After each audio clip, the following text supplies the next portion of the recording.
ಸರ್ಕಾರಿ ಆಂಗ್ಲ ಮಾಧ್ಯಮ ಪ್ರೌಢಶಾಲೆ ದಡ್ಡಲಕಾಡು ಇಲ್ಲಿ ಅಂತಾರಾಷ್ಟ್ರೀಯ ಯೋಗ ದಿನಾಚರಣೆಯನ್ನ ದುರ್ಗಾ ಚಾರಿಟೇಬಲ್ ಟ್ರಸ್ಟ್ನ ಅಧ್ಯಕ್ಷರಾದ ಪ್ರಕಾಶ್ ಅಂಚನ್ ಮಾರ್ಗದರ್ಶನದಲ್ಲಿ ನಡೆಸಲಾಯಿತು.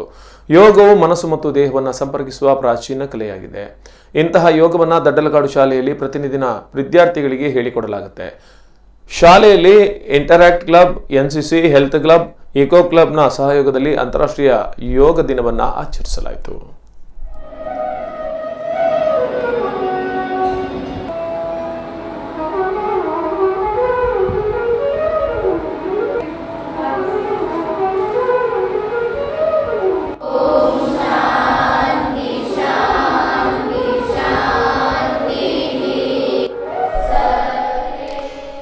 ಇನ್ನು ಬ್ರಹ್ಮಾವರದ ಶ್ರೀಕೃಷ್ಣ ಯೋಗ ಕೇಂದ್ರ ಬ್ರಹ್ಮಾವರ ರೋಟರಿ ಭವನದಲ್ಲಿ ಮುಂಜಾನೆಯಿಂದಲೇ ಆರಂಭಗೊಂಡು ಸಂಜೆಯವರೆಗೆ ಗೋಪಾಲಕೃಷ್ಣ ದೀಕ್ಷಿತ್ ಮತ್ತು ಪ್ರಿಯಾಂಕಾ ದೀಕ್ಷಿತ್ ದಂಪತಿಗಳಿಂದ 23 ತಿಂಗಳ ಮುಂಜಾನೆ 40 ಮಂದಿ ಮಹಿಳೆಯರು ಮತ್ತು ಪುರುಷರಿಗೆ ಉಚಿತ ಯೋಗ ಶಿಕ್ಷಣ ನೀಡುತ್ತಿದ್ದು, ಅಂತಾರಾಷ್ಟ್ರೀಯ ಯೋಗ ದಿನಾಚರಣೆ ಅಂಗವಾಗಿ ವಿಶೇಷ ಯೋಗ ಕಾರ್ಯಕ್ರಮವನ್ನು ಆಯೋಜಿಸಲಾಗಿತ್ತು.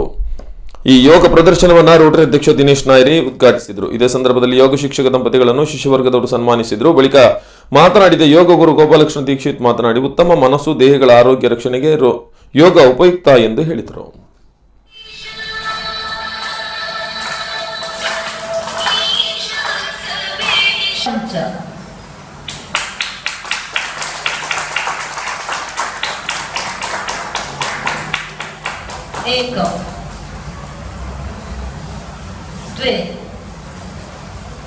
त्रीणि